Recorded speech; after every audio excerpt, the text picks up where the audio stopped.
off your suit.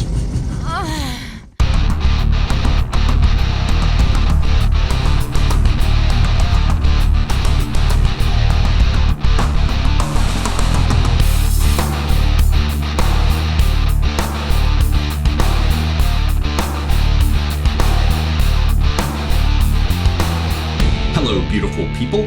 I am Oliver Perrin, and you have joined me within the comforting confines of a safer space, where I am speaking today with Miss Veronica Kuzniar, and we are picking up where we left off from our previous clip about Operation Wetback, and we will now discuss the Haavara, however it is said, agreement. Apparently this translates as transfer agreement. This is part 2 of our previous discussion, and VK will be walking us through the history surrounding all of this, and as I understand it, extracting lessons that will very much bear on our considerations of related matters today. And by related matters, I mean population removal and population transfer. Before we get started, as many of you already know, probably most of you already know, so forgive me for hammering it again, my Semi-Agog channel is still under the weight of 2 content strikes. They should lapse within the next 3 weeks, and I hope to get that channel going again. Please stay subscribed there, and please subscribe here on A Safer Space. You can also follow my content and my mad remarks and thoughts through Twitter, Gab, Minds, and for those who are interested, there is always Patreon. For all of you who have stuck with me through this odd period of being abused by YouTube and the other large social media companies, I thank you. So with that out of the way, we can turn to Veronica Kuzniar and our discussion of Haavara. However, I want to do what I did not do last time and should have, which is tell you a little bit more about her. She is an author of many books, and you can find out more about them by visiting her website, wilkmocy.com, WILKMOCY, wilkmocy.com. She's got a number of books, among them Black Nazis, which I have here on my bookshelf, as well as a couple of others. She's also the author of Union Jackal, and many, many more, many of them related to the Third Reich and real Third Reich history. Those books are available on Amazon. And VK has prepared her thoughts regarding the Haavara Agreement. I believe she is working from a particular text or texts that I expect that she will point you towards at the outset here. And with all of that out of the way, I will turn it over to you, VK. Thanks very much for being with us today. I look forward to hearing what you have to tell us about Haavara. Okay, and thank you so much for having me again. Yeah, the primary text we are working from is Ingrid Beckert's Jewish Immigration from the Third Reich, published by Castle Hill Publishers. You can access a free version online, very beautifully organized PDF. I will provide a link to that, Oliver, so people can read that themselves. The reason I go to her book is because she's very unbiased. She's not anti-Semitic, so it's a very good presentation. So in regards to Haavara, just like with Operation Wetback, we have to talk about what precipitated this. Now, in the case of Operation Wetback, it was American public opinion. People were seeing this quote-unquote wetback problem, welfare roll swelling, etc.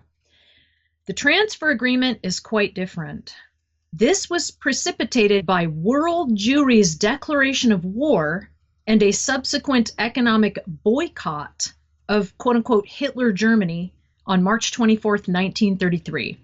So Hitler had been elected Reich Chancellor on January 30th of 1933. All of a sudden, world Jewry is declaring war simply because of that. This is just unacceptable to the NSDAP for obvious reasons, especially given Hitler's support level. He was very, very popular in his day. The consequence of this antagonism was the new government's desire to remove Jewish citizens. Hitler's like, that's it. if we have this minority here and world Jewry can use this minority in our country to declare an economic war on us and propagandize against us and tarnish everything we've worked for, they got to go. So that's how they came to this. And a lot of people don't know, but this was in headlines in major newspapers throughout the world. Oh, I mean, yes. the headlines literally read, war on Germany. It really was a kind of economic war. And it was, if I'm remembering correctly, I mean, in the early 30s, Germany was by no means in the clear from the massive, crippling economic problems that they had been facing ever since, midway through World War I. That's right. And what's so amazing, and Veckert points this out, is that the boycott didn't bring Germany down. Hitler was a genius. He put a man in there, Hjalmar Schacht, as his Reich president, who was a very good friend of Montague Norman of the Bank of England. They had everything worked out. So they essentially, quote unquote, kind of used Jewish financial power to undermine this other Jewish financial power threat from world Jewry. Because as we know, Rothschild, Bank of England, yes, it's all interconnected, folks. So it was owing to the genius of the NSDAP leadership that Germany didn't go down with the boycott. So again, the whole idea was to encourage Jews to emigrate by creating a pro-emigration pressure and essentially a hostile environment that would slowly squeeze the Jews out of more and more social, political, and economic positions and opportunities. This is very similar to Joseph Swing's propaganda onslaught prior to Operation Wetback. Now, what's so important for people to understand is that the quote-unquote atrocities and the pressure and the hatred against the Jews that was supposedly taking place in NS Germany, it was deliberately put into place. It wasn't reality. It was more of a propaganda onslaught and ostracization against Jews to create that hostile environment that you're not welcome here, to encourage the immigration. So this is preceding planned removal, which is the final solution to the Jewish question. That was always, you're going to be removed at some point. So we need to understand that a lot of the quote unquote atrocities that supposedly were taking place all over Germany, that's not truth. It's not reality. It's propaganda in order to get the Jews to leave and get the world in sympathy with their removal.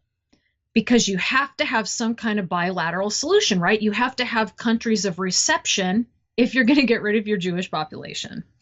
So not all of the hardships that happened to Jews were the reality of the situation. And that really can't be emphasized enough. There were still Jews that owned industries. There were Jewish banks, everything. Typical Jewish business in 1938 and after. 1938 is the year of Kristallnacht. That should strike everyone as odd if it was so bad for Jews. There's many more things we can talk about that are off topic, but I leave that to my Kristallnacht book with Mr. Sexton, which is on Amazon. So what should strike people as kind of odd is that there was resistance to leave on the part of Jews. So if it was such a quote unquote Nazi hell, why didn't they want to leave? And again, this is where we get into, a lot of the atrocities and the pressure was propaganda and not reality, creating the context. It also seems that there is the idea of thinking of Jews as a united group who are all uniform in their perception of their interests is ridiculous. So, for example, today, just recently on Twitter, I saw a clip appear, and it shows all kinds of Jews, quotes of them speaking in Israel in particular, talking about how, they should be proud to be racist and that it is a nation for Jews, of Jews, typical identitarian stuff that is certainly not limited to Jews. And then the people edited that together with footage of Jewish volunteers on the beaches in Europe welcoming in refugees and the rest and talking about multiculturalism. And while the distinction between those two perspectives is rather sharp, quite distinct. I don't think it's fair to use that as proof of the fact that Jews are inherently duplicitous and all the rest, simply because, like any other group, they have different interest groups, different factions within them. Now, there are certainly hypocrites, and there are examples of them speaking where you can see that it's not two different groups of people saying these contradictory things. It's one person. So I'll leave that aside. That is certainly an issue, but very often people treat the Jews as though they're one unified group, when in fact, the argument can be made that Zionists have been mortal foes of Orthodox Jews, certainly some of them, and in some respects, because it's much like what you see with one group saying shalom and the other group saying salam. Right? They're both Semites. They both have a religion of the book. One group traces their founding from Abraham through Ismail or Ishmael. Another group traces their line through Abraham and Isaac. So they're almost brothers, and it's when people are almost brothers that they fight the most violently for control. So look at the Arian heresy versus Catholic Christianity. Look at twins, right? How you might have a fist fight break out between twins. I even had a parent tell me once that she doesn't like the question, which one of you is older, like which one of you came out first, because it will excite that fight between those people who are otherwise, they couldn't be more similar. Now, I realize that might be offensive. People can consider it, contest it as they like, but the fact remains that the picture was not so clean cut. So when you mention the pull factor versus the push factor and how those forms of propaganda have to work together, the first thing that occurs to me, it would seem that Jews who wanted to stay in Germany and were not interested in Zionism, and there were many of them, would have been in conflict with their interests anyway, with the Zionists in the Holy Land, who followed the Zionist program of creating a new homeland. So is it possible that some, if any, of the propaganda in Germany at the time about how badly Jews were being treated was the result of activities by Zionists who wanted to create that picture? Oh, absolutely. I'm glad you said that, because that is precisely what Crystal Night was. And it never fails to shock people, but I can assure everyone right here and now that the NSDAP did not foment, orchestrate Crystal Night. There is zero evidence.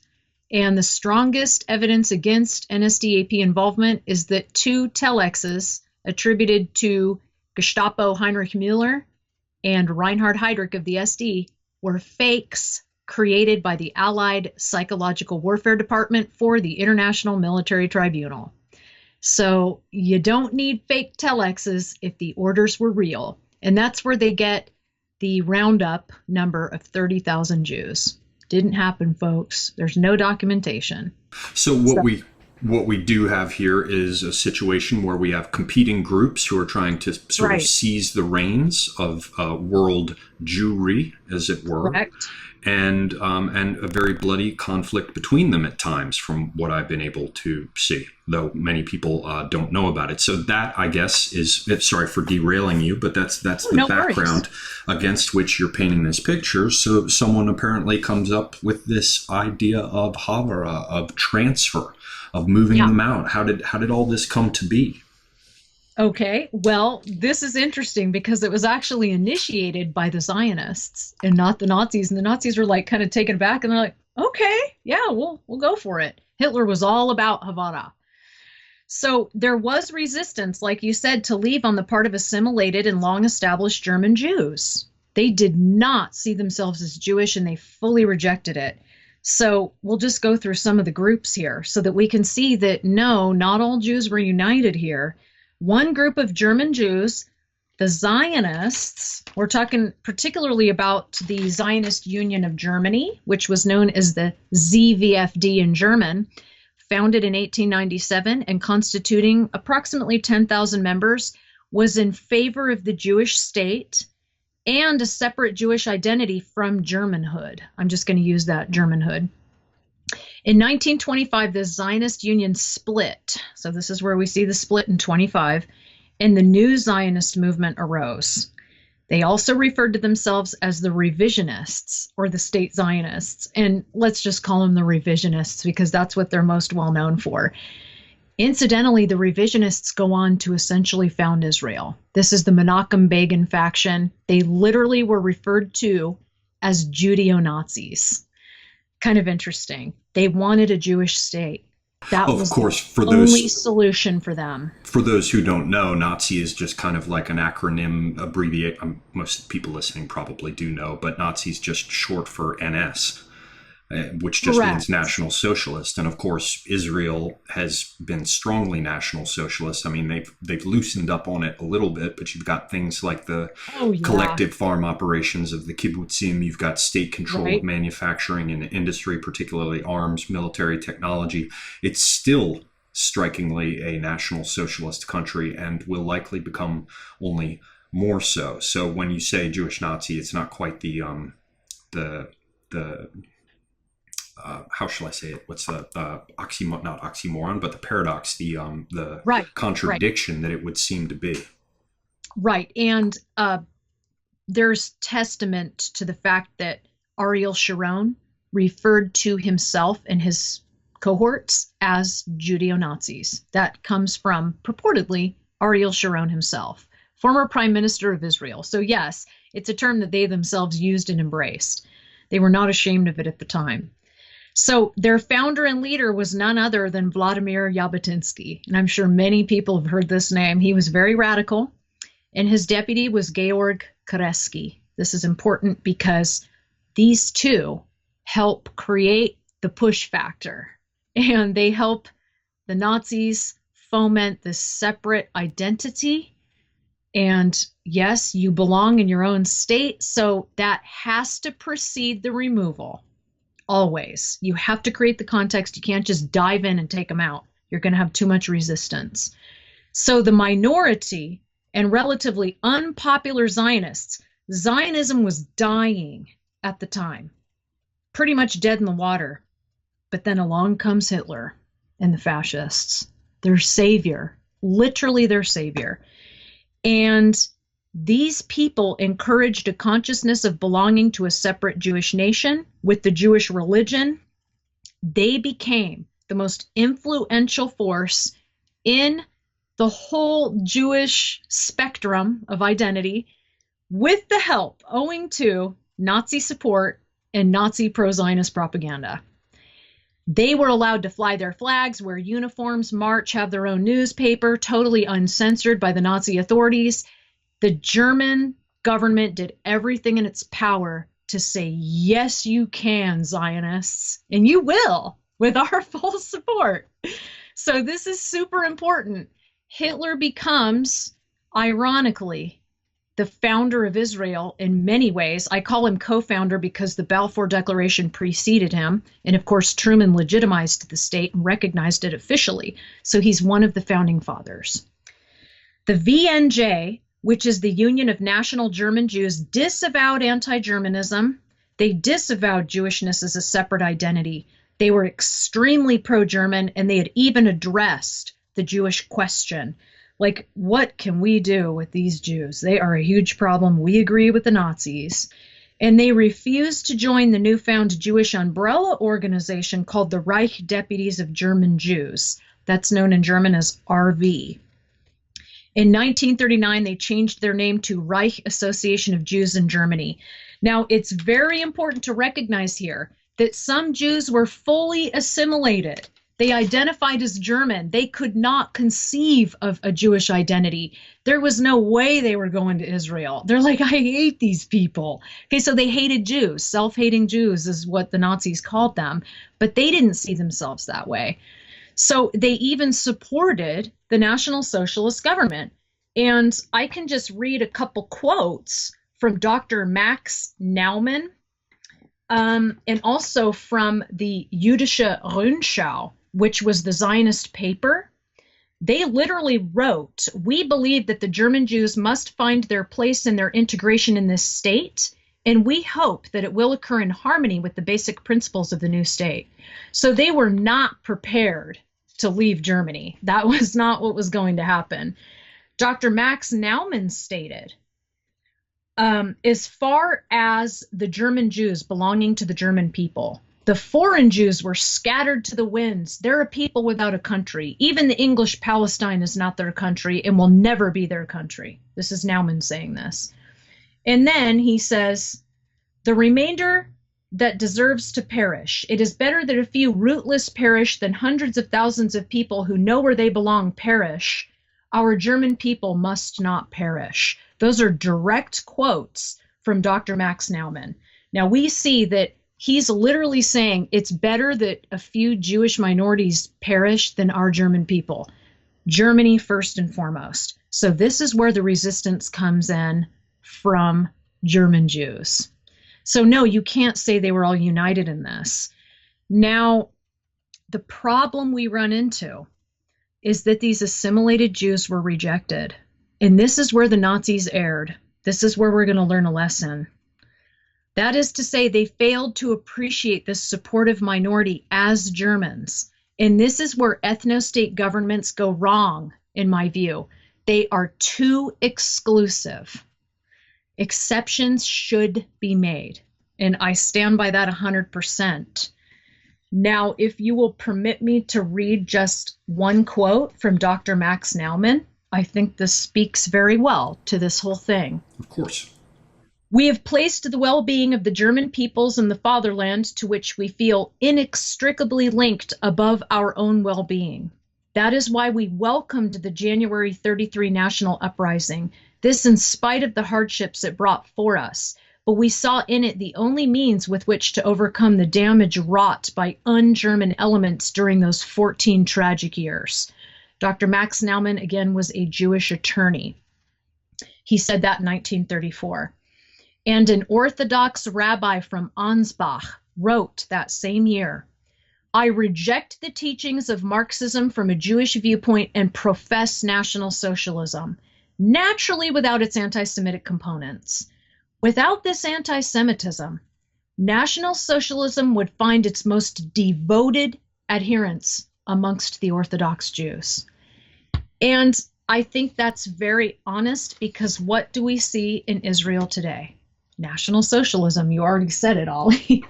So it was a terrible mistake that the Germans did not appreciate this, that the Nazis said, no, all Jews out. It became their demise. And I don't think that can be overstated. So despite this minority among ethnic Jews' support, Nazism's attitude corresponded in principle with the Zionist position. Jews were to be excluded from Germanhood no matter how much they wanted to be German and identified as German, and removed. And they shared the same idea, the Nazis and the Zionists, devotion to one's own people and state. There's always going to be those people that don't go along with that their culture, their upbringing overrides their biological determinism, their actual biological heritage. This is where you can see, say, a black man who is essentially a white man, his behavior, the way he lives, etc. Do you deport that kind of a minority when they are on board with you? Not in my opinion, not a good lesson. So Georg Kreski, we've already learned that this was Jabotinsky's deputy. He favored the Nuremberg laws, a separate Jewish school system, a separate Jewish nationality, a specific Jewish culture, and above all, prohibition of mixed marriages. So he was right in there. And of course, the Nazis are like, this guy's perfect. Let's push him. And that's what happened. He stated all of this openly in an interview published in Dr. Goebbels' magazine Der Angriff in December of 1935. So he had the support of Orthodox and Zionist Jews. And I think the reason the Orthodox Jews supported it is because they didn't like the mixed marriage issue. So they may not have necessarily been all about Jewish state, but they were very much about no mixed marriage. And yeah, we really like the Jewish religion, Jewish culture, Jewish education aspect of this. Beautiful. The Zionists saw their own nation state as the only viable future for Jews. This goes back to the whole mass expulsion over and over and over. The Zionists recognized that we Jews are always the first scapegoat. We always have this problem. We need a state of our own. Let's face it. All the Goyim have it. We need it too. So namely, this was Palestine, but which was under British mandate at the time. This made it very complicated. And what the Nazis achieved through the British mandate is nothing short of amazing. They knew they had to win over younger Jews. We're talking about the Zionists, because many, if not most, did not wish to leave Germany. And again, this should raise a few eyebrows. They did not want to leave the quote-unquote Nazi hell. So the Zionists really had to target the youth and get them on board with this Jewish state, Jewish consciousness, Jewish nationalism. They reasoned they had to work with the Nazis to achieve their goals. The Nazis, in turn, wished to facilitate Jewish emigration as much as possible. So we're seeing bilateral here. It is 100% untrue that Jews had to sneak out secretly, which is a common theme in mainstream history books, and that they were financially punished for emigrating. They did not have to pay the Reich flight tax, unlike ethnic Germans. That is 100% false. So we can just briefly go over the 3 Jewish emigration agencies, unless you want to ask anything at this point, Oliver? No. Okay. Après continue. Okay. So the first one was the Hilfsverein für Deutsche Juden. That agency was responsible for emigration to all parts of the world except Palestine. Then we have the Palestine Office, Palästinaamt, concerned with Aliyah.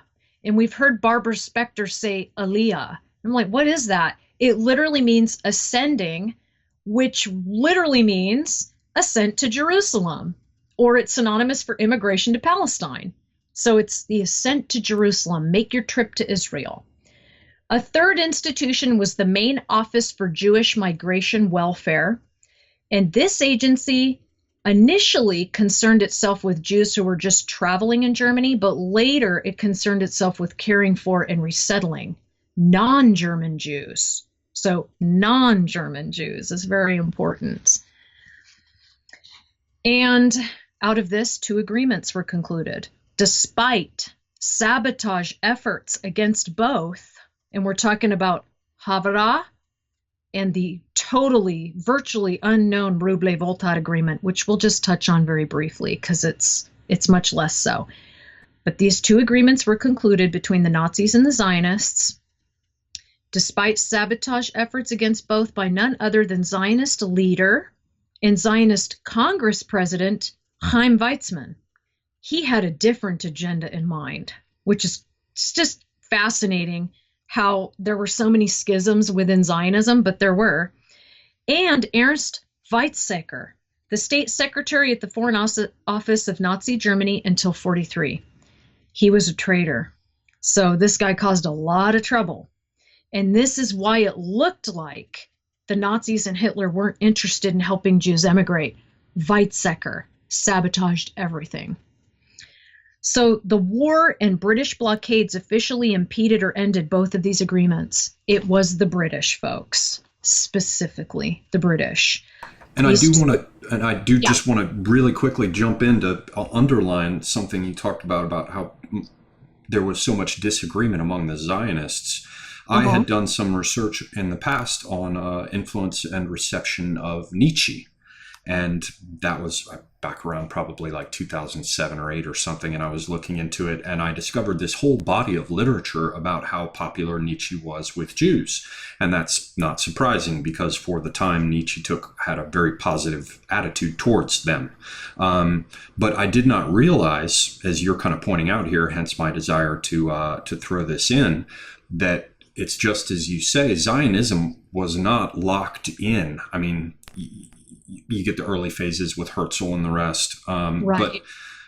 But there were whole groups of them who believed in following a whole Nietzschean philosophy. And you can find stuff about how early Zionists were praising the introduction of, and I quote, a self-creating Hebraic new man as their kind of Superman. So, it ultimately emerges that the socialists, and I see no real distinction between socialists and communists, for all that people like to say that there is such a thing.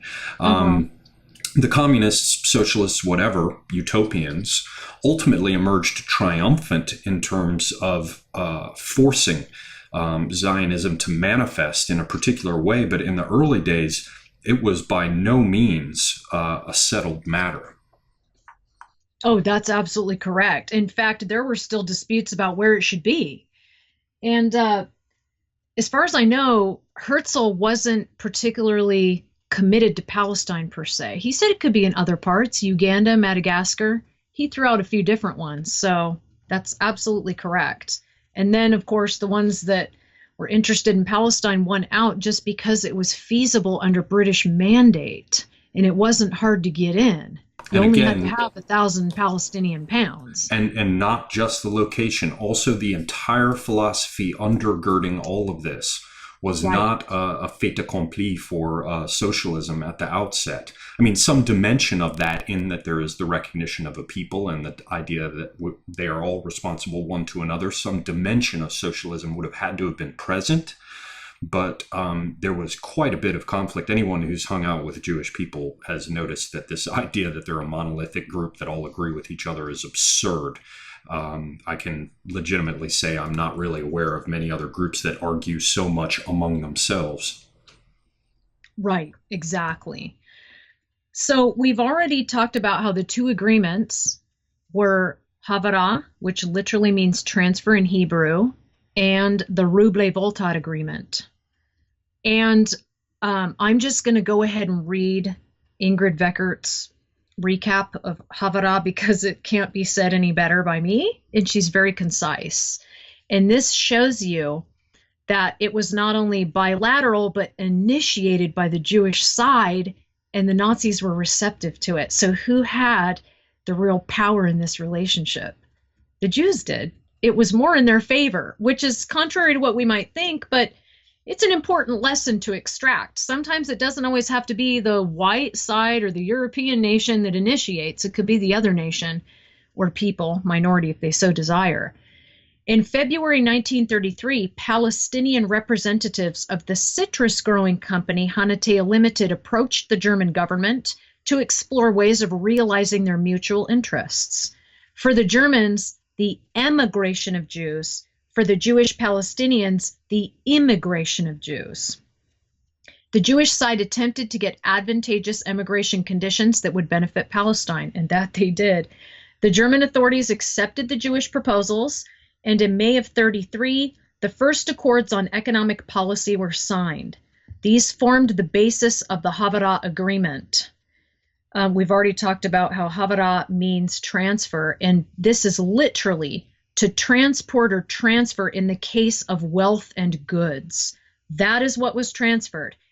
The name alone undermines completely the Reich flight tax nonsense and other lies that have been told about Jewish emigration. It was very beneficial to Jews, and especially to Palestine.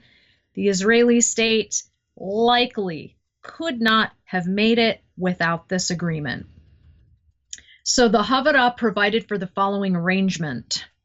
Jews who wished to migrate to Palestine could deposit their money into one or more accounts of Jewish banks in Germany. You heard that right.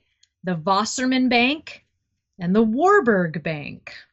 They existed until 1945, folks, and after. They could make such deposits even if they remained in Germany in the foreseeable future. So they could continue to live in Germany, make deposits, as long as the impetus for immigration was there. The German authorities were okay to kind of sit and wait, even if they merely had the intention of emigrating from Germany. So again, they were allowed to put money in these accounts, even if they just expressed the intention to emigrate and weren't actually doing it yet. They could then use this money for the benefit of any Jewish settlers already in Palestine, or they could invest the money directly in Palestine when they went. They were also able to pay their medical insurance out of this money. up to 10 years in advance. Very generous. German Jews thereby received rights that German Reich citizens did not enjoy. And this is something that even hostile anti-Nazi books have to admit. In Travelers' Credit Agreement, in cooperation with a travel agency in Tel Aviv, was built into the Haavara Agreement. It enabled prospective German Jews to journey to Palestine to find out what opportunities the country offered. So they could basically prospect before they made the jump. This is absolutely phenomenal, folks. It really is very generous and very humane. They paid their expenses in Reichsmarks and in Palestine received vouchers for all incurred costs. This as well was an exceptional provision. Due to strict foreign currency regulations, it was nearly impossible for Germans to travel outside of Germany. So the Jews were receiving benefits that no German citizen could. They were, in a sense, put ahead of the Germans themselves. And in fact, Haavara hurt the German economy and benefited the fledgling Israeli economy. This is something to keep in mind. Sometimes we have to suffer a negative if we want to achieve our goals. So once ready to emigrate, individuals received from the German bank, according to the exchange value, the minimum amount of foreign currency needed, which was 1,000 Palestine pounds, and that was equivalent to the pound sterling at the time. And reason being, Britain set that stipulation because it was under British mandate. It was their colony, so to speak. So they're the ones that established that, not the Nazis. Even the Israeli historian Abraham Barkai stressed that given the prevailing foreign currency regulations, this allocation of foreign currency exclusively to emigrating Jewish citizens was a market exception. This guy couldn't even deny how impressive this was. Now, upon entering Palestine, the Jews from Germany had to show their money, and some studies have suggested that they had to actually pay that money, the 1,000 pounds, to get in. That's a lie. It's a misconception. They merely had to show it to the British authorities to prove that they could care for themselves. They had the sufficient funds, and then they'd enter with the money in hand. It was never taken from them. The rest of their money remained at their disposal in their Haavara account. Upon migrating, they could take their complete household with them, including machines and instruments needed for establishing themselves in their professions. So folks, no, the Jews did not have to leave with absolutely nothing. They were not bankrupted. That was not in the Germans' interest. The Germans' interest was, we want these people to succeed so that they don't come back and we don't face negative world public opinion. Yes, it's hard to believe, but the Nazis, like the Americans during Operation Wetback, cared about public opinion and the perception the world had of them. The Haavara accounts also paid for goods imported from Germany by Palestinian traders and merchants. In Palestine, the immigrants received the equivalent in homes, land, citrus orchards, or the full amount in cash, and a supplementary agreement enabled merchants from Egypt, Syria, and Iraq to finance imports from Germany through Haavara. So this is an incredible bilateral agreement. And Germany's really bending over backwards to make this a success. So much so that even poor Jews could emigrate owing to a generous loan offer that was repayable years later. So if you were a poor Jewish person, don't worry about it. We'll give you the loan. You can pay it back years later, and we're going to lower the fee by 50%. So any Jewish person who wanted to emigrate could do so. Again, it's a lie that the Germans prevented this because their main push factor was, we want to help you. We want to get you out of here. We're going to do everything to facilitate this. So they created a very good context and put in a very generous, I'd almost say you could pull this off today if you had a group like the Zionists to work with. You could definitely pull it off today. And it's important to emphasize, again, that this was a bilateral agreement more beneficial to Jews than the Nazis or the Germans, just as was Operation Wetback, both bilateral. You have to have both sides somehow in compliance. Unilateral immigration policies do not usually end in success. And this is the problem that Europe faces. Not so much America, because Mexico has a long history with us and we've done bilateral with them before. But the situation with the EU is an absolute disaster. It really is. It's just bad. Not to mention the fact that in the case of the EU situation, you're not dealing with one country. Of course, in the US, we aren't either. Right. We've got Central America, Latin America, and we're increasingly seeing things like, Haitians or West Africans and the rest. So our issues, Somalia, etc. Yes. Our issues are certainly becoming more complex. But in the case of the immediate waves of immigration that have rolled across Europe, they're going to be playing hell. Trying to figure a way how to repatriate these people. Yeah. I'd say it might be impossible. We'll have to see in the modern context. Both sides, and this is another important factor, all interest groups involved must benefit in some way. You can't have winners and losers. And this is something that is going to be very difficult in our modern context because the left is so ungiving. They want to always win. Indeed, transfer and transfer agreement referred specifically to transfers of Jewish citizens' wealth and goods to their new state. So again, it was very beneficial to both sides. Interestingly, some Germans resorted to actions verging on illegality to ensure Jewish immigrant success in Palestine. Now, I don't think I really need to get into that in detail, but essentially what happened is if a German who wanted to return to Germany couldn't sell his property, or if he was trying to leave Germany, couldn't sell his property owing to a boycott or whatever the case is, they could do a direct transfer with a Jewish person that wanted to go to Palestine where no side loses. It's like an even trade. Trade you this house for going to Palestine kind of a thing. So that's one instance where like you'd have a German citizen in America. He wants to go back to the Reich. He says, I want this Jewish guy's house, so I'm going to get that. And then that Jewish guy is going to transfer the equivalent wealth value to Palestine when he immigrates. But now, how did that really work out?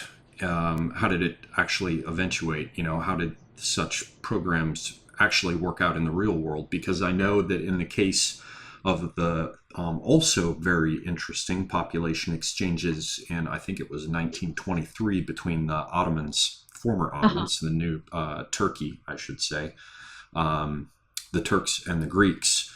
They moved large numbers of what really were just Muslims. It's less important to refer to them as Turks because, they got Albanian Muslims, Balkan, Boshnak, Bosnian Muslims.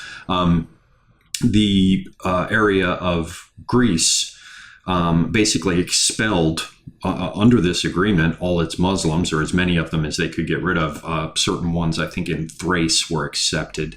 And then in Turkey itself, or what would become the Turkish nation once Ataturk finished his stuff, they booted out the Greek-speaking Rum.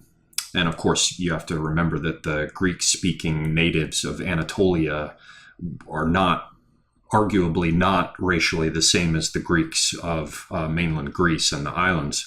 But anyway, the idea was that, for example, the Greeks that had been pushed out of Smyrna, Izmir, after the Greek-Turkish war there, right following on World War I, the idea was that they would go back to Greece, and then that Muslims coming back would be settled in these formerly Greek homes, kind of like what you're talking about here.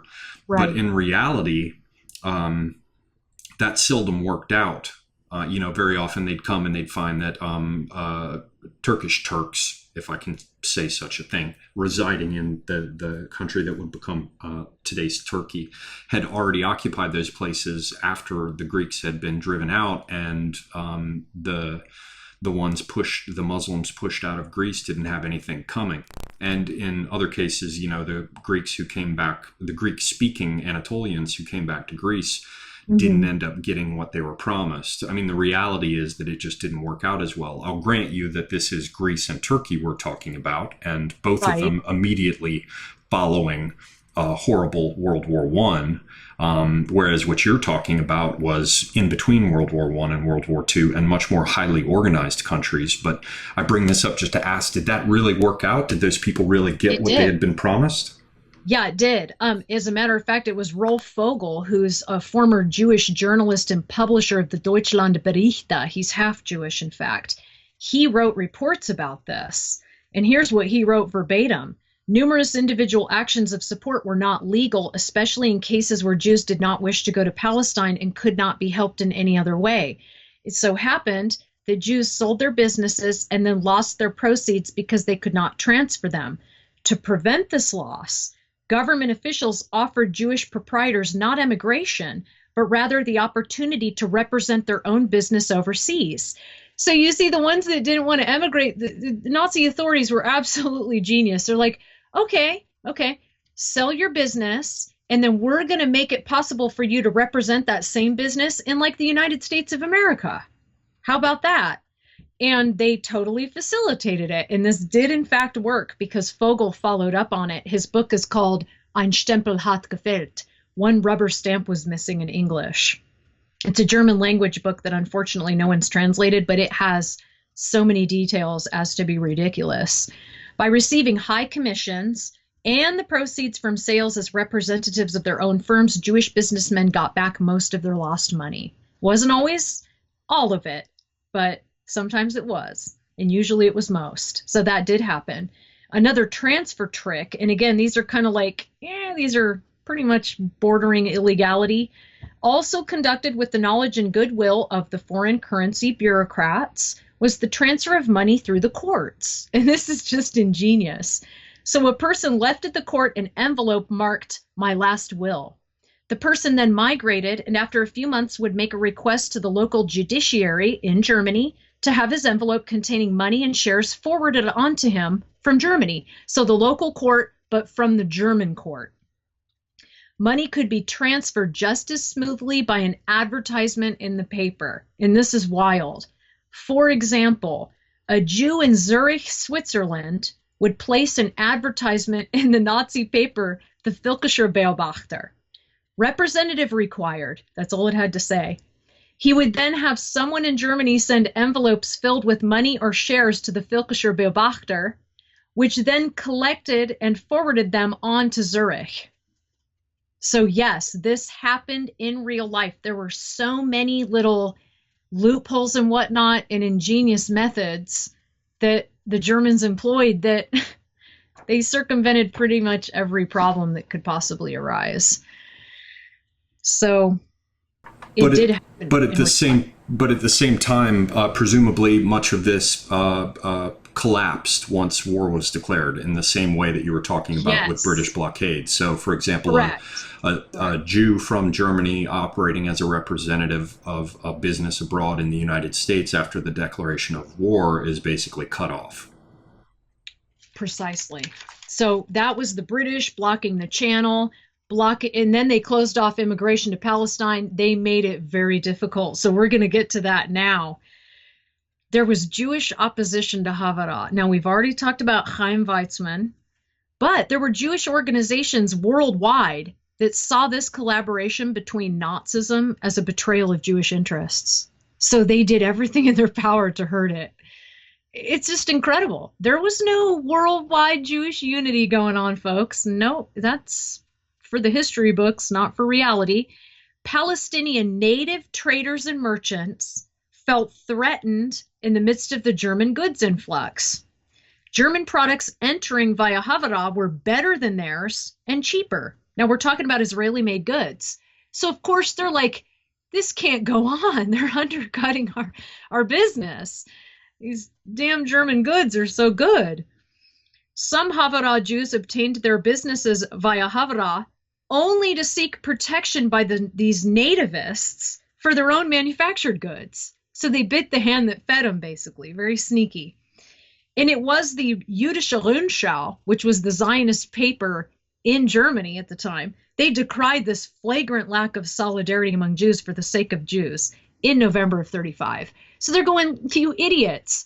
The whole purpose of Haavara is to get us into that country And you guys are undercutting it by seeking nativist protectionism, as it were, against the German goods coming in. We can't have Haavara with that. So there's your Jewish opposition. And now you have the German opposition.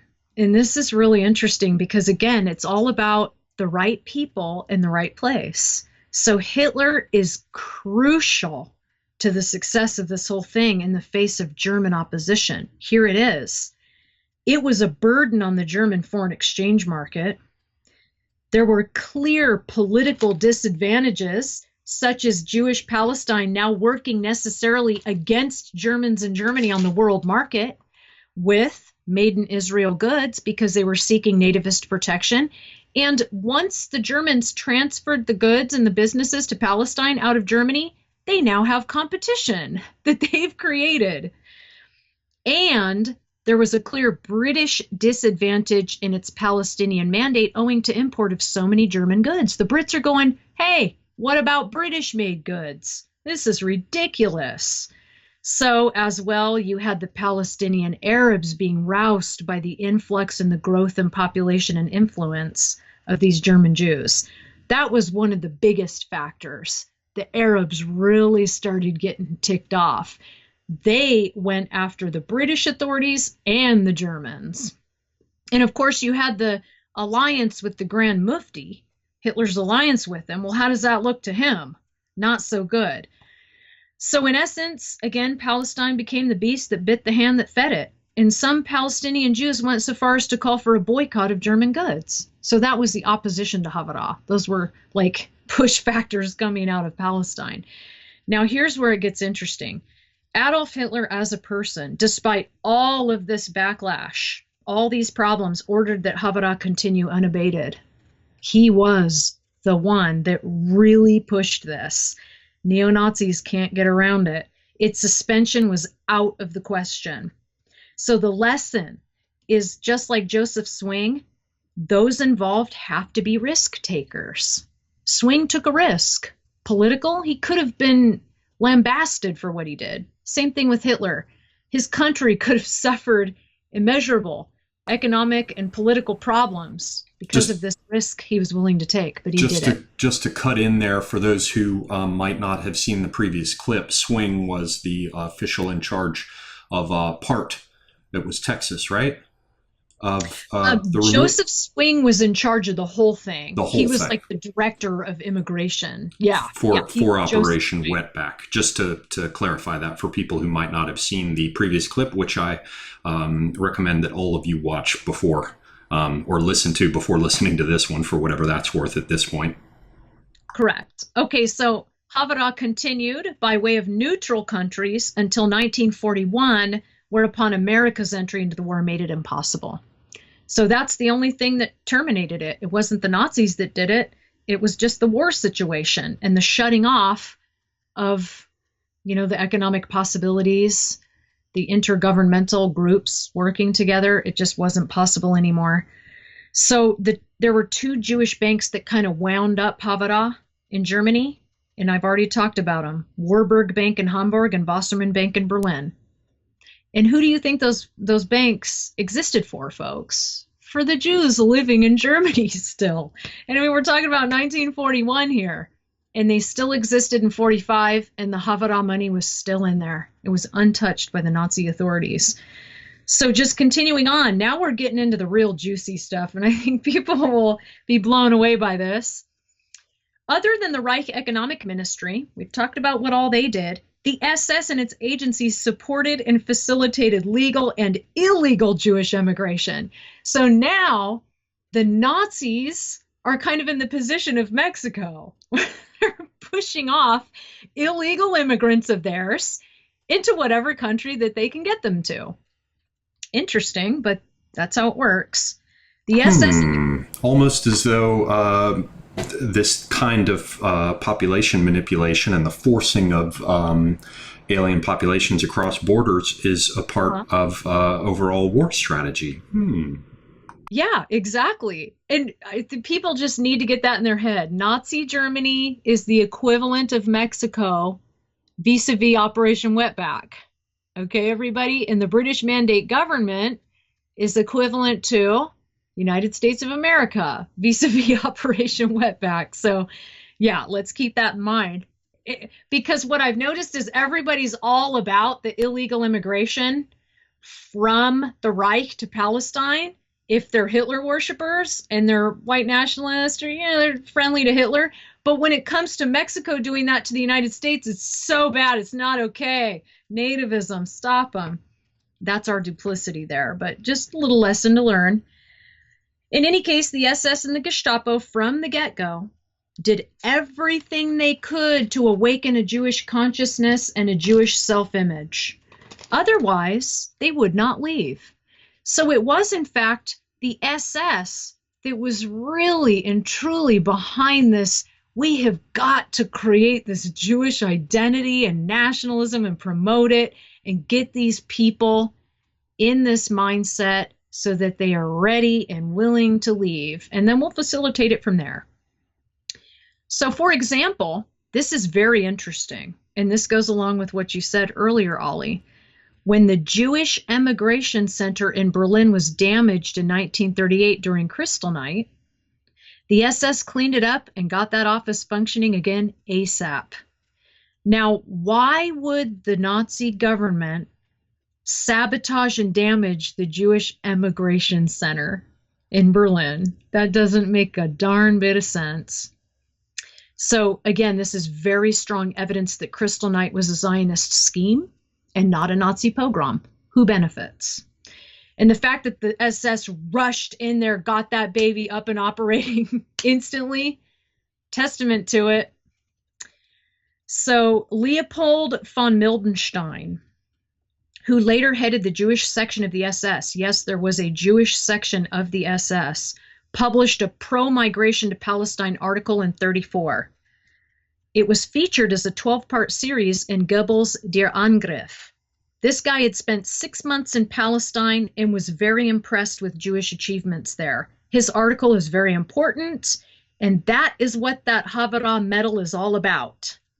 So we know about that little coin, right? It's actually just a medallion, and it was forged by a metal forger, Lauer, to commemorate this series. They're worth a few $1,000 each today. The SS and Gestapo helped create and finance the Jewish Hechelutz training camps for young Jewish pioneers destined for emigration. Now, these are essentially like, I guess you could call them technically concentration camps, but they're not concentration camps in the sense of negative connotation, folks. These are training camps, and they were set up by the SS and the Gestapo. Adolf Eichmann, then director of the Vienna Main Office for Jewish Emigration, actively supported the nationwide training camp program in Germany and Austria after it was reincorporated into the Reich. So this is really important for why Eichmann had to be silenced. In concert with the Mossad, Eichmann vigorously supported illegal Jewish immigration.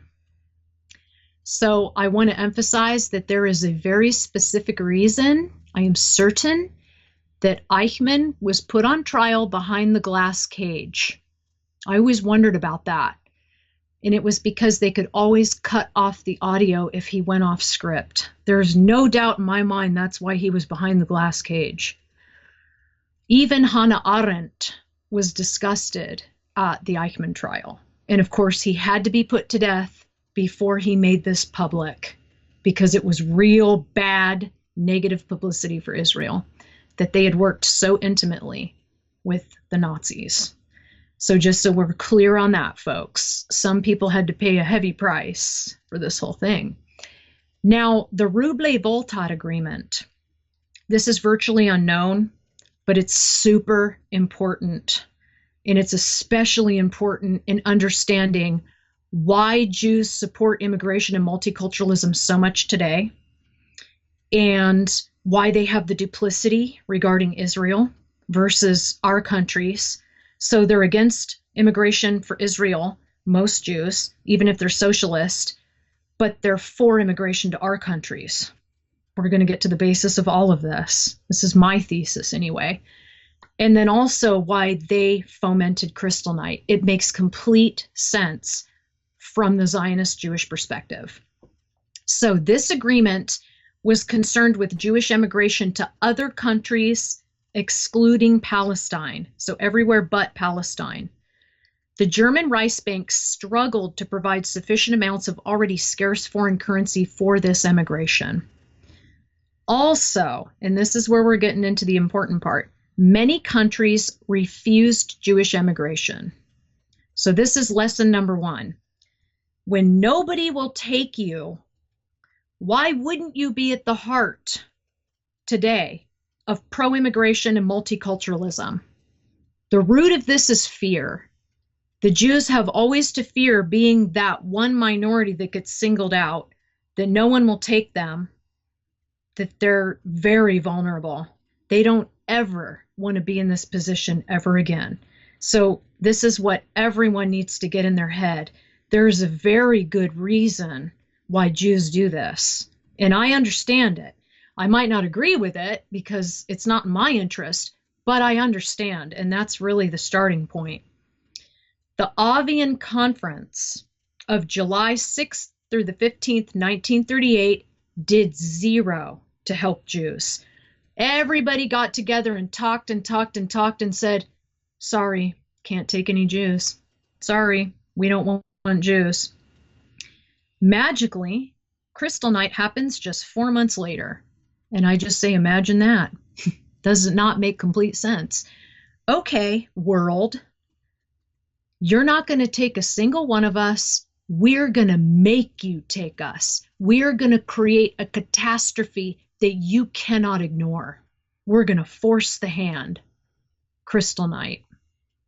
So it destroyed German reputation. It really destroyed Germany's reputation. It was a deadly blow to Hitler. And mind you, he's at the height of his popularity. Munich Agreement, right around this time. Do we really think he's going to go having a pogrom, which is virtually unheard of in Germany? Not likely, folks. There's a lot more to it. Again, you can check out the Kristallnite book, but it makes complete sense. Only if you know the backdrop of the Ruble-Voltat Agreement, which is probably why nobody writes about it, because it reveals a little too much. In any case, what comes out of this whole thing is an intergovernmental committee that was created with New York lawyer George Ruble as its president. Ruble had made repeated attempts to contact the Nazi government, all of which were sabotaged or shot down by Ernst Weizsäcker. So when Hitler finds out about what Weizsäcker's doing, his unauthorized conduct, he summons Hjalmar Schacht, the Reichsbank president, to remedy the situation by dealing directly with Ruble. Schacht worked out a proposal in 1938, which was approved by Hitler and which became the Schacht Plan. In January of 1939, Ruble was invited to Berlin independently of the foreign ministry, and he discussed matters first with Schacht and then with Hermann Göring's ministerial director, who was Helmut Voltat. The Ruble-Voltat Agreement was reached. Now I'm just going to read a little bit about this because we don't have to get too detailed, but is there anything you wanted to add before I do that? No, this is interesting. I'm just rolling along and listening. Okay, so here's the case. The basic idea of the agreement was, by establishing trust funds which would comprise 25% of the wealth belonging to Jews in Germany, Jewish emigration would be financed through foreign loans. Each emigrant would, in addition to receiving the requisite amount of cash for entry, Vorzeigegeld, receive a minimum amount of capital necessary to establish oneself. About 150,000 able-bodied Jews were marked for emigration, and their next of kin were to follow later. The Intergovernmental Committee would concern itself with which countries Jews would migrate to. All Jews, and this is fascinating, all Jews over 45 living in Nazi Germany, folks, were to be able to remain in Nazi Germany and be protected from discrimination. Residential and work restrictions for these Jews were to be lifted. There was good reason for the Allies to sabotage this one, make sure it never happened. And here's the damnedest thing of all. The new director, apparently Ruble, he was a very elderly gentleman, 72. He retired or resigned. And this other guy, Sir Herbert Emerson, takes over as the director of the Intergovernmental Committee. And he says that he was convinced that the emigration of Jews had been secured and that it would be completed in just 3 to 5 years' time. That would have been the end of everything, folks. All the Jews in Germany would have effectively gotten out safely. And all the Jews still remaining there over the age of 45 would have been taken care of. So it's just the darndest thing of history that it didn't happen.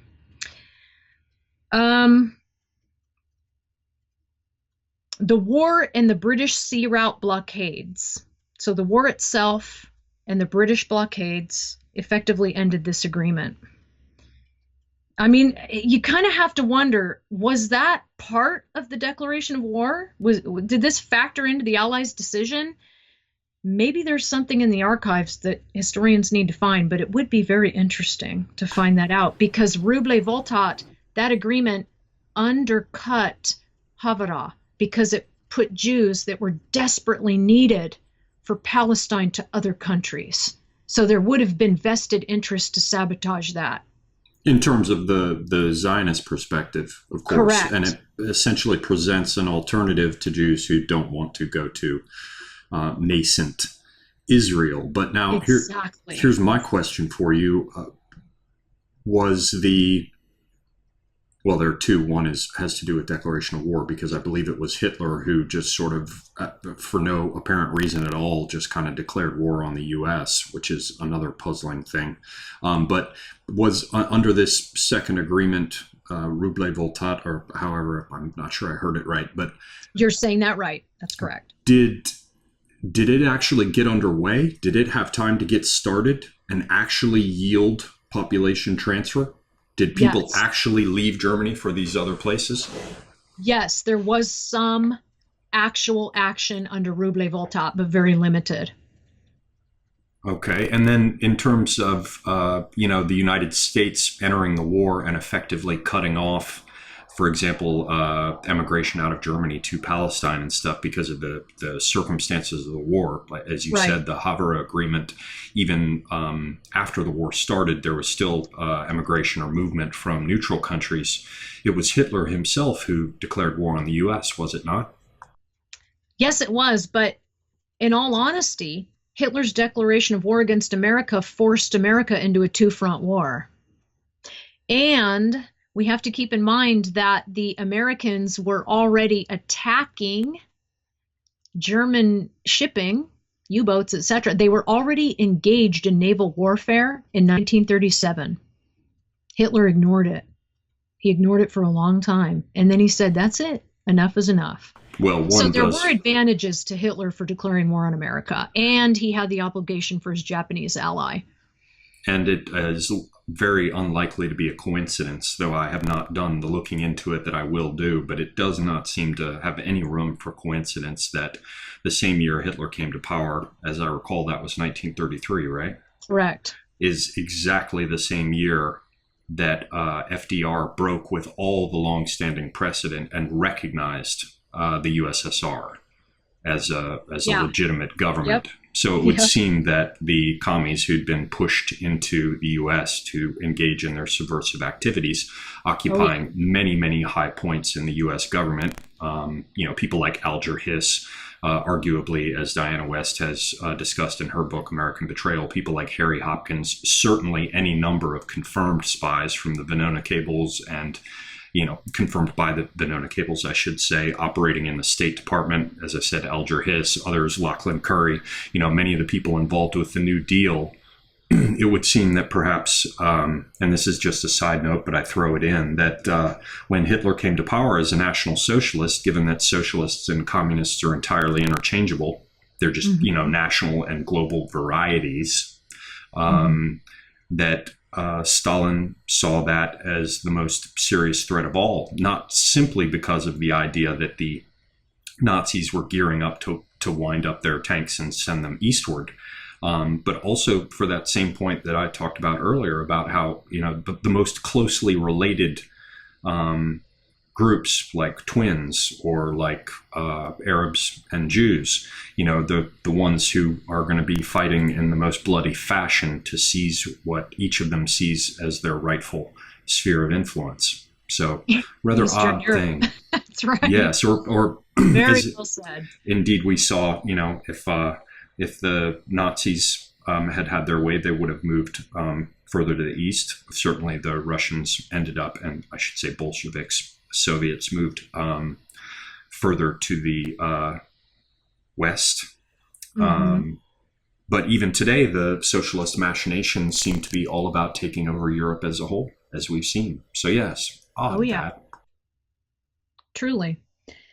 Yeah, that's really well said. Very well said. So emigration routes, incidentally, after these blockades, went overland. And that's exactly when illegal immigration became necessary. And the Nazis did not hesitate to engage in it, and neither did the Mossad.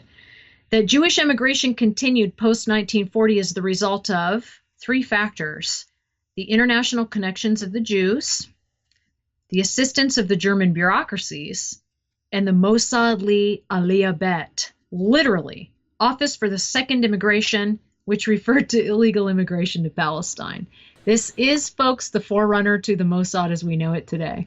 And just a quick question in here. You said the overland routes continued to operate. What were, geographically, where were those overland routes? Because I've been looking into... Oh, I can give you that. Let me find it real quick. Ingrid Beckert says it was very... one wonders if it went... The place was quite an adventure. One wonders whether it went... in the case of from Germany outwards, whether it went down through the Balkans and over into Turkey and down into the Middle East, because that is precisely the route that immigrants are coming now in reverse. And of course, that is exactly the region that was affected by the population transfers of 1923 between the Turks and the Greek Christians. And further, we didn't really get into the gypsy subject, but it turns out that the gypsies entered Europe from that route as well. They first appeared in what is now Iran, in the Kingdom of Persia, sometime from sources indicating around 1000 AD. And then by 11 and 1200, they're well known in the Byzantine Empire. And then by the 1300s, if not earlier, they are all over the Balkans. And then by the 1400s, they're up into Germany and the Low Countries. So I would be surprised if the overland route of population transfer in the case that we're talking about here, I'd be surprised if it wasn't along that same damn route that I just gave three examples going back 1,000 years. That is, she doesn't give that as an example, but I believe the Kimshays do. So the Kimshay brothers wrote a book called The Secret Roads. And that's really about the illegal immigration and all the routes and the ships, barges, et cetera, that took Jews. So I would point you to that one. But here's the ones she gives. The immigration routes went overland, for example, through Greece and Turkey.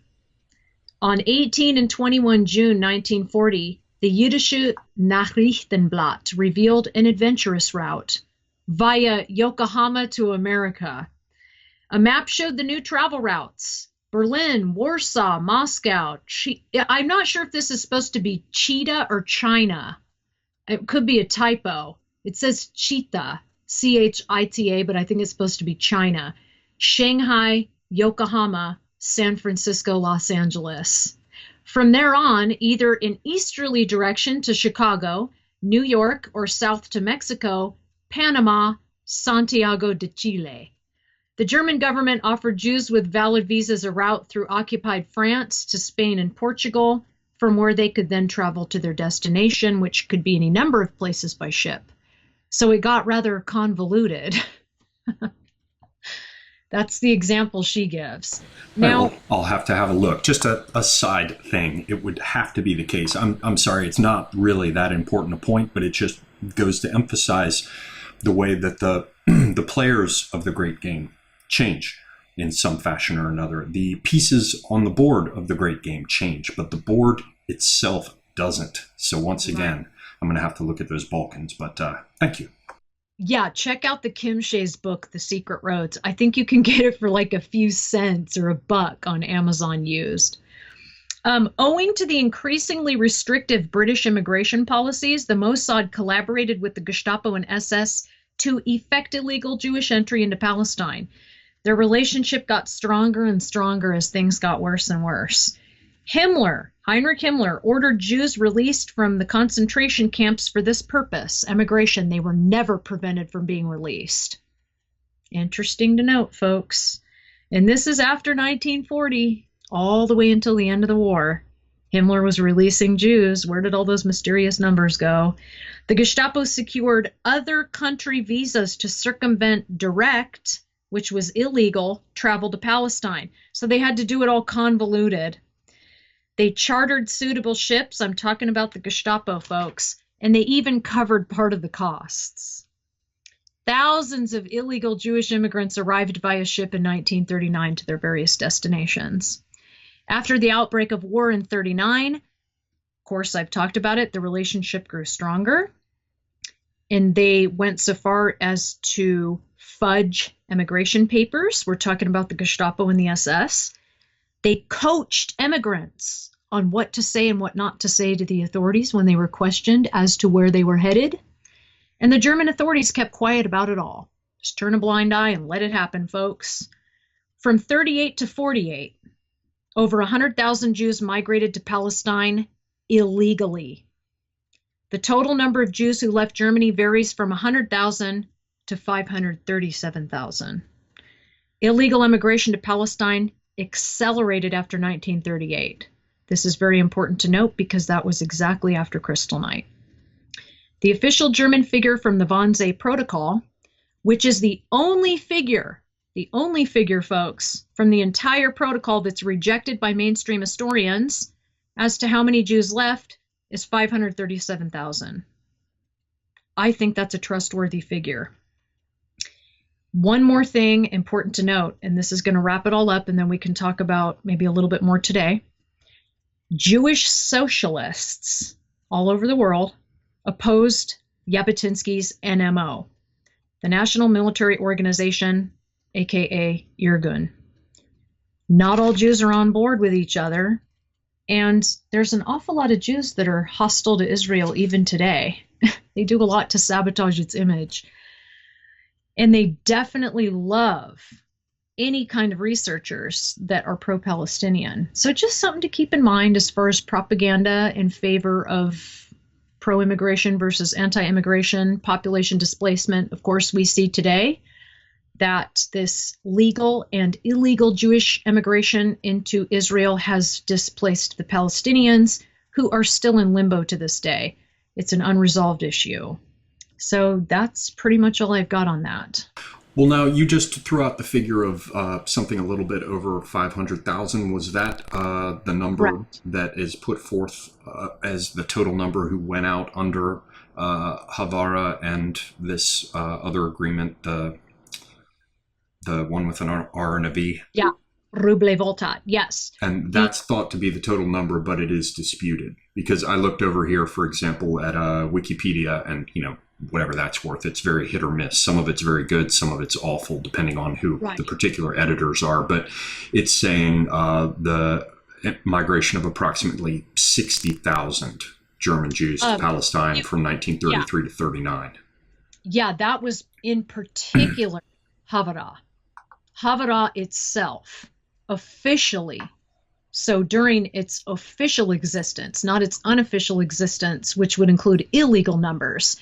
And this isn't even to count the illegal numbers from Poland, which Poland is a whole nother story.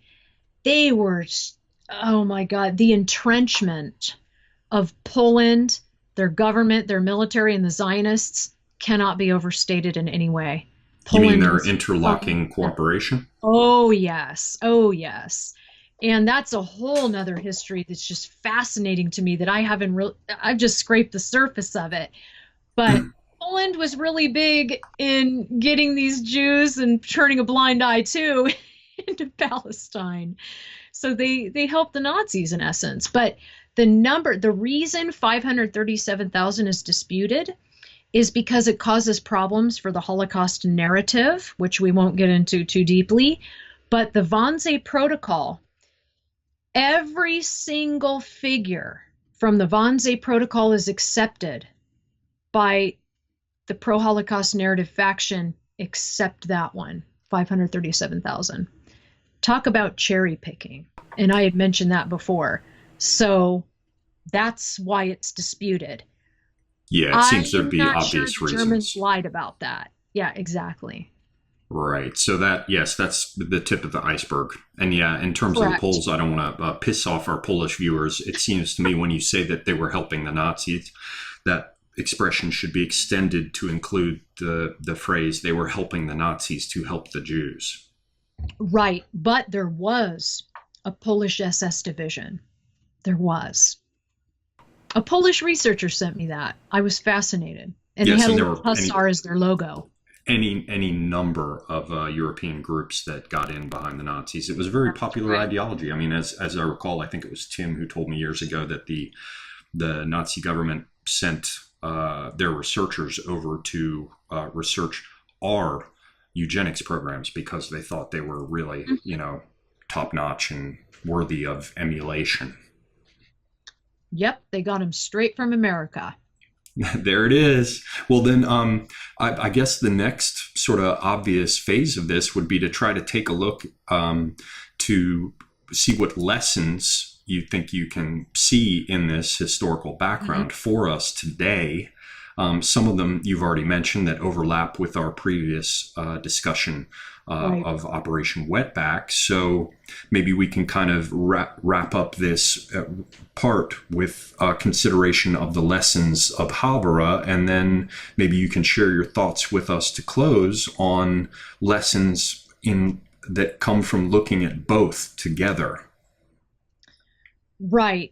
Well, the first thing I'd say, lesson-wise, is that something like Operation Wetback is absolutely impossible given the leftist takeover of the U.S. government. There is no way. The Mexican lobby would be roused to such a degree that such an operation would be rendered impossible, even with really good propaganda, even reaching out to the Spanish-speaking community agencies, etc., because the leftism is just so pervasive. And it's not even from the Mexicans themselves. It's from left-leaning white people, number one. So I would say if the United States wanted to pull this off, they wanted to do it just like Eisenhower did it, we'd have to have martial law, and you'd have to have military involvement, and there would have to be a curtailment of our civil rights for the time being. There just would have to be, because you'd have subversive elements screeching and probably raising hell in the streets, blocking off roads, etc., causing havoc. So without some kind of emergency decree put in place, emergency powers of the executive, it couldn't be pulled off, in my opinion. But now we did discuss in the previous clip the difference between the attempt to do something in a way that causes great upheaval all at once versus the effectiveness of doing something steadily over time. It kind of brings to mind that image of water dripping on a hard stone. It's eventually going to drill right through it if you look at it as time lapse, right? Exactly. So the operation of ICE within the borders doing smaller rounding up on a regular basis as a steady thing combined with the closing of the border. I just point that out because it's not to contradict what you say. It simply suggests that rather than the massive upheaval that comes with an attempt to do it all at one time in one fell swoop, if you will, that's just one angle. And the other one is to do it more steadily and carefully over time. But Trump is already doing that, as you pointed out, and that is the correct solution today. There is nothing I could possibly recommend other than really going hard with the propaganda that we mentioned before of the exploitation, that the left is so two-faced about this, that, yeah, we want them to come in from their wonderful homeland of the United States to send them back as criminal. Why is that the case? I mean, we've already gone over all that. And then just the whole corporate versus the little illegal Mexican dynamic really lay on thick. That's the only thing I'm seeing missing. Although the alt-right seems to be headed more and more in that direction, the intelligent ones anyway. So the way Trump is approaching it is correct in our modern context. And you notice he just isn't saying much. Trump can't be triggered that way.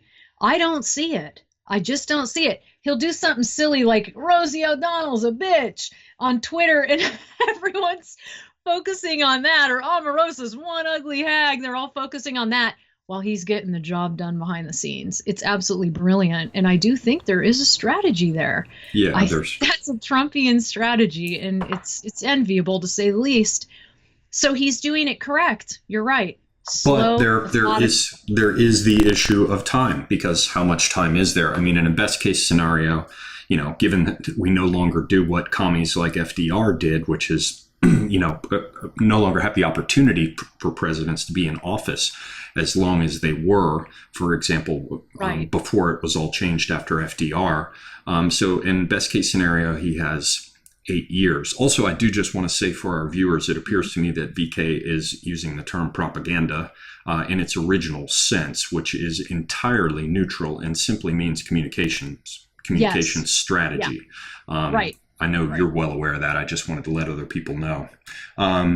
So yeah, there is the issue of how much time there actually is. Well, that's where the wall comes in. It has to be done.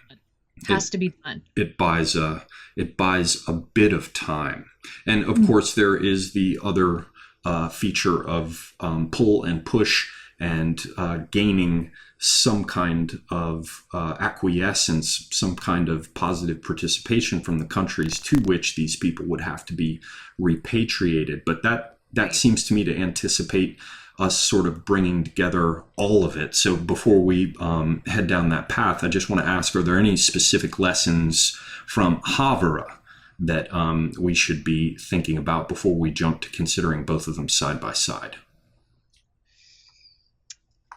I'm not sure that Haavara would apply to America's situation, because the Jews were in that kind of unique position of being the financiers. Mexicans aren't financiers. But there is the possibility to do something similar.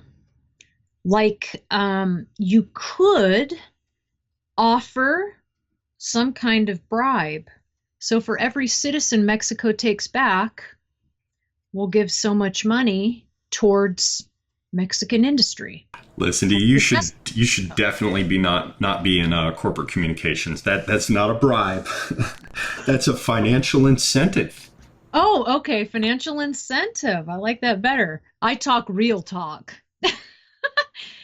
So anyway, yeah, definitely you could pull some stuff from Haavara, and namely because it was so concerned with the success of the recipient country and the immigrants. That was unique to Haavara. Yeah, that seems to be a very... Nazis cared about their success. It raises all kinds of interesting questions, because you have the idea, when you take a look at the countries to which these people could be conceivably repatriated, and leaving aside things about whether or not it is or is not a war zone, or if there are regions within those war zones that are stable enough that they can be repatriated, the kind of questions that arise vis-a-vis Syria, where, Idlib still remains to be settled, or Afghanistan, these are the ones that we commonly hear about. Libya is of course a mess. But when you take a look at, leaving that aside, when you take a look at these other countries to which these people could be sent back, you've got a few problems. In the case of countries like Saudi Arabia, of course, everybody knows, or anybody who cares to pay attention knows, that they have just massive camps sitting open. And I'm not just talking about the ones that they have available for pilgrims and the Hajj. They have large areas where they could take in populations, but they don't want to because they've seen what happens with countries like Jordan taking in large numbers of Palestinians. The other thing is that you have Russians in Syria, right? The Israelis don't want to take more people. Even Middle Eastern countries that might consider doing it don't want to do it. And you've got foreign pressure to keep them from doing so. So then take a look at places like Central Asia, because you have lots of migrants who have come from places like Uzbekistan, Tajikistan, Kazakhstan. I guess Kazakhstan's not as good an example, but Afghanistan certainly. And now you've got increasing Chinese presence there. Now, you also have any number of countries in sub-Saharan Africa that these people are coming from, to which they could conceivably be returned. But these are precisely the areas where we're seeing increasing Chinese influence. So the places where we see the massive Chinese influence, South Africa, we're fixing to have some refugees from there. Sub-Saharan Africa in general, we've got lots of refugees heading north. Look at places like Nicaragua and Venezuela, and many other places in South and Central America where there is a heavy Chinese influence, heavy Chinese pressure brought to bear, heavy Chinese financing, economic games. The Chinese win because, as Tim has talked about, they drive young men out of these countries, and they've just ramped up their population policy. It's no longer that you can, just have one child, and it's no longer to the point where now you can have two. It's turned into a thing where the government is encouraging population growth in China, and I believe that has to do with their upcoming export of their greatest national resource, which is the Chinese. And because with the one-child policy, they want, as Tim has pointed out, they want to have males. So even though they've changed it recently, and there are probably some new incentives, at least soft cultural incentives, if not much more firm ones coming from regulations, there are incentives to produce female children, but they've got a massive backlog of males. Right. So all these countries are having young males driven out, and they become problems, sowing all sorts of discord and trouble in Europe right around the time when the Chinese are about to send out lots of unmarried men who can't find women at home to what are fast becoming their colonial possessions abroad. Absolutely. So you can They're look at synthesize. So you've got utopian socialists in the EU. You've got currency speculators getting rich like Soros. You've got Russians, and unlike many of viewers and listeners, I am not convinced that communism just suddenly went away, that it just packed up its shit and went home when the Berlin Wall fell. And then you have the Chinese. So you've got basically different varieties of collectivist, communist, socialist powers pushing this on the West. Some of them in the West themselves, like the EU, and vile little drooling commissars like Verhofstadt. And then you've got the idea of sending these people home, and that's the last thing that these countries are going to acquiesce to when they're tied to, try and claw their way up into China's purse further with these loans that they will eventually be unable to pay off, which is what we saw with like Sri Lanka, that gave port facilities to the Chinese, and now the Chinese basically own the place. So, in terms of the geopolitical game that's going on, the idea of repatriating all of these people is a real mess. And I go down that long, winding road just because you so rightly pointed out that there has to be the push factor and the pull factor. Right. And in order to get the recipient countries online, which will allow us, speaking from the perspective of communications or propaganda, to say we're going to send them home. Not that we're going to drive them out, that they're going to be banished, that they're going to be exiled, that we're going to have an ethnic cleansing. No, we want to be able to talk about how they're going to go home. And that will require acquiescence from the recipient countries. And with former communists in Russia, current communists masquerading as democratic socialists in the EU, and with China's manipulations abroad, The only way that we're going to be able to get these countries to take people in is when we can bring sufficient pressure to bear on countries like China and Russia so that they no longer support those countries and engender the resistance of those countries to which we would otherwise send these people back. Very well put. Yes, For the time being, we're in a sticky mess. The whole world is a swamp that needs to be drained. Seriously. Yeah, there's definitely some issues there. So I guess we have the main lesson is that idea of push and pull. Are there any other, in addition to whatever you're going to say, because I don't want to cut you off on that, but in addition to whatever that is, what other lessons can we pull out of this that we should think about today, if any?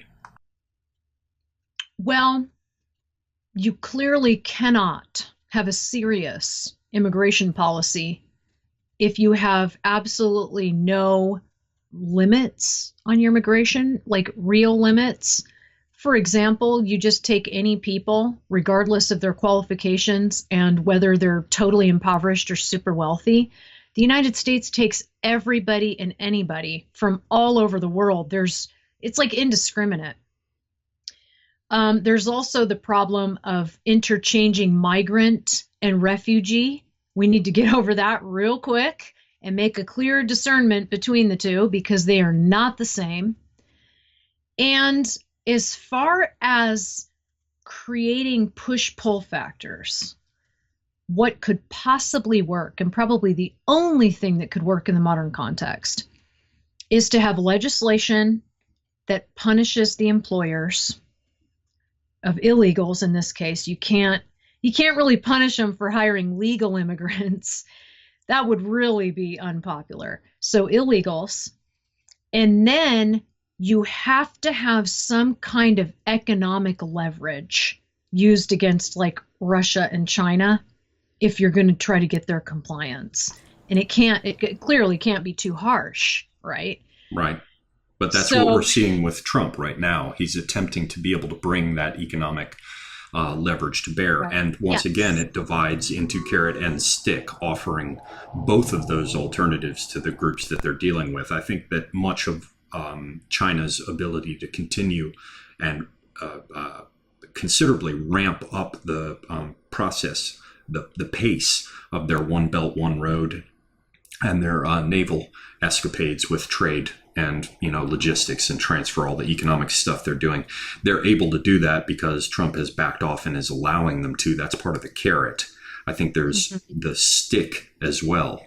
I think the economic incentives as well as threats of various kinds to keep everybody in line is going to be a part of the picture. I think, as you said, punishing the employers in order to be able to bring that to bear. And that's where you're going to get real pushback in the U.S. because that's going to make Trump have to lock horns seriously with other billionaires. And all that it seems that people are against him, other than Soros's group, that I think Soros is probably just a front for. There are any number of billionaires, very rich people who just sat on the sidelines for the time being to see how this is going to go. So they haven't come after him. But if he goes really hard after the employers, he's going to see trouble there. And then there is, of course, the wall, which is going to eventually have to get put into place. So yes, the questions are many. I think really the only thing Trump has is us. Honestly, all he has is the American public. And I think that's why he does so much on Twitter. And he really tries to keep in touch with the American people. Because corporations, globalists, free trade people, the left, pretty much the entire government, his own party is against him and what he stands for. So we're getting to the point, and it may be somewhat Civil War-like, that it's going to be an us versus them. I think that's kind of inevitable.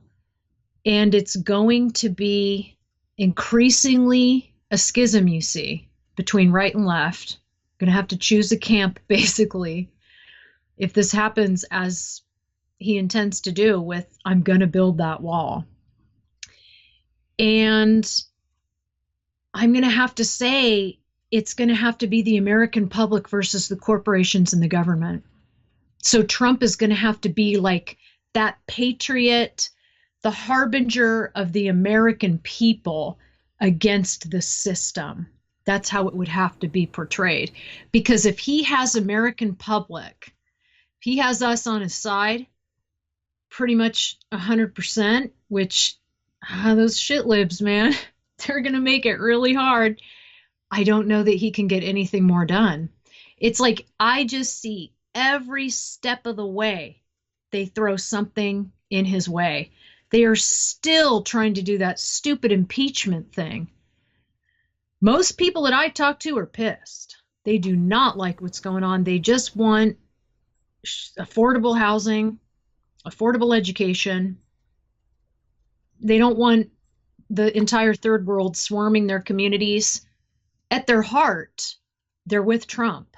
Yeah, and the good news is when you talk about, it's going to be a division between the left and the right. Well, the good news is that from slightly left of center over, it's all the right now, according to the extreme left.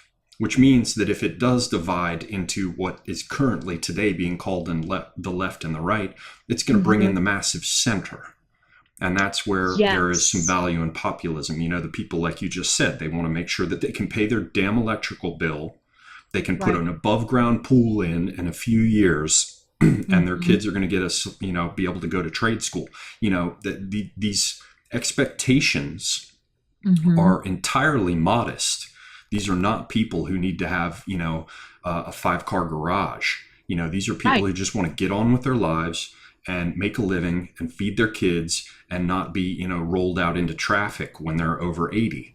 And Trump is attempting to address those people. Now, the other thing to bear in mind, and I guess this is kind of my last thing I'd throw in, and it's sheer speculation, of course, but everything that we're talking about here and the paths that will be available, the opportunities that will be available to put a lever under this thing and move it in one direction or another, they can be radically changed. I mean, all it takes is a little Reichstag fire. All it takes is the blowing up of the Maine in the harbor in Cuba. All it takes is the rape of the nuns in Belgium. All it takes is a little Polish radio station incident. And you can very quickly see a massive change in public perception. And those examples are all intentionally chosen to show that these things can be manufactured. But the reality is that it's not just conspiracy theory. These things can just happen. There's enough wild shit, enough variables on the playing board now that, you could have Gleiwitz, or however you pronounce it. Yep. You could have a rape of nuns in Belgium, and it wouldn't require intelligence services manufacturing it. Crazy shit can just happen. Or crystal night. Exactly. It just becomes harder and harder to find these, massive shifts in public perception that aren't apparently manufactured by intelligence services. But I feel sure somehow that they do exist. So that is another possibility. Well, then, I guess I would ask you before I close if there's anything else you wanted to cover along these lines that you missed or that I cut you off on. I think that's it. I mean, as far as the EU situation, honestly, I think what Lauren Southern is doing on the propaganda, political communication front, publicity front is epic. That's all we can do right now. First things first, you got to make people aware. And I'm talking about the average Helga and Horst in Germany and, the folks in Sweden and whatnot, what's going on and why it's a problem. And I think maybe that's why we're seeing it. Maybe that's why we're seeing what we're seeing. I think it's today, while we're talking in the background, I've seen, the tweets roll past about the Twitter hearing. and all the rest, because the key is going to be to make sure that the channels of communication necessary for this Exactly. change in Weltanschauung are open. And That's all we have. And they're trying to yes, shut it down. And that's why they know, they absolutely know how effective this is. And the more reasonable and rational you are, Ms. Southern is brilliant. The more they want to shut you down and make it very difficult. There was a bounty on her head when she was in Germany. I don't doubt the veracity of her account one bit. They were hunting her. There's a good reason for that. She can do what all of white nationalism has not been able to do since the days of Rockwell in one video. So it's incredible. That exposure of the Sharia district in Australia was stunning. So the fact that she's gotten President Trump's attention, that she spoke with Dugan and got his attention, that is what we need to do. So I would say, first and foremost, creating the context exactly like they did with Mr. Swing prior to Operation Wetback and with the SS and the German government prior to Haavara, creating the context, the climate, that necessary awareness, mass consciousness that, folks, everything is not okay in Dodge, in a very rational, professional, one-on-one way. Anybody can look at Miss Southern and go, she could be my daughter. Seriously. measured, in large part restrained. Help them to understand that there is something rotten in the state of Denmark, and then we can march together forward into a beautiful future and make the world safe for democracy. Exactly. There you go. And I think that, I mean, neo-Nazis, white nationalists, you can love and worship Hitler in the privacy of your own home. You can shriek the K word and the N word until the cows come home in the privacy of your own home, behind closed doors. Do not do that publicly. Henceforth, that ends. I'm saying that. It ends. Well, good luck with that, because my belief is that any number of those, I mean, I've now met or spoken with many of the people that I've communicated with. Are avowed white nationalists. I've found plenty of reasonable people who have no interest at all in National Socialism, and they're not Hitler worshippers. So that's one of the first lies, is characterizing people who are white nationalists all in that way, as I myself had to understand. You know, there's a certain straw man standing between me and understanding the issues that they're concerned about.